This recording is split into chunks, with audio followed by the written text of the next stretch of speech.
ক্ষুব্ধ জনতাকে ছত্রভঙ্গ করতে চলছে গুলি, তবুও দমানো যাচ্ছে না বিক্ষোভ। ইরানের ইলম প্রদেশের মালেকশাহী শহরের দৃশ্য বলে দেয় ধীরে ধীরে নিয়ন্ত্রণের বাইরে চলে যাচ্ছে এই জনরোষ।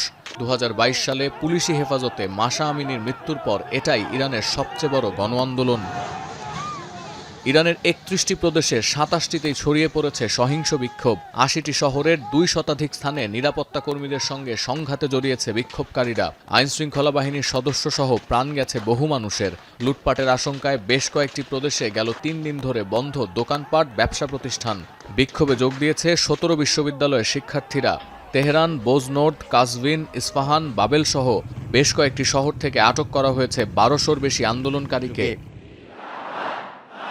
চলমান গণ আন্দোলন নিয়ন্ত্রণে না আসলে পরিবার নিয়ে দেশ ছাড়তে পারেন সর্বোচ্চ নেতা খামেনি। চাঞ্চল্যকর এমন খবর প্রকাশের পর বিক্ষোভকারীদের দমাতে আরও বেগ পেতে হচ্ছে সরকারকে।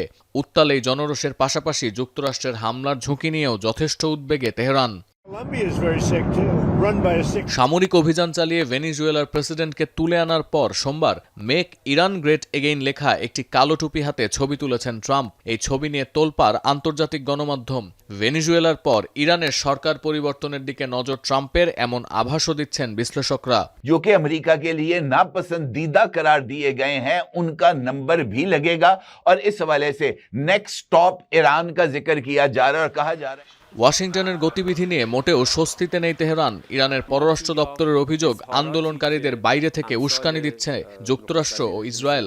امثال نخست وزیر رژیم صهیونیستی یا برخی از مقام‌های رادیکال آمریکایی، مقام‌های تندرو آمریکایی। দ্য গার্ডিয়ানের প্রতিবেদনে বলা হচ্ছে, পরিস্থিতি নিয়ন্ত্রণে ঝুঁকিপূর্ণ অর্থনৈতিক ছাড় দেওয়ার কথা ভাবছে ইরানের সরকার। মূলত অর্থনৈতিক বিপর্যয়ের কারণে দেশটিতে গণ আন্দোলনের জোয়ার শুরু হয়েছে, মুদ্রাস্ফীতি ছাড়িয়েছে 52% পর্যন্ত। We stand with the brave Iranians in their fight for freedom. বর্তমান প্রশাসনের বিরুদ্ধে এই আন্দোলনকে সমর্থন দিচ্ছে পশ্চিমা বিশ্ব। মার্কিন সেনেটর, ব্রিটেনের পার্লামেন্ট মেম্বার থেকে শুরু করে অনেক হেভিওয়েট নেতাই বার্তা দিয়েছেন আন্দোলনকারীদের উদ্দেশ্যে। সমালোচনা করেছেন তাদের ওপর পুলিশি আগ্রাসনের।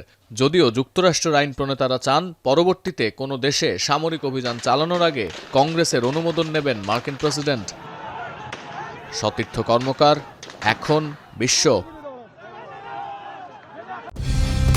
কালার এক্সপার্ট, জর্জ স্যাপ এবং মাইল্ড অন হ্যান্ডস টেকনোলজি সমৃদ্ধ অরিক্স ক্রিস্টাল ওয়াশ আপনার লন্ড্রি এক্সপার্ট।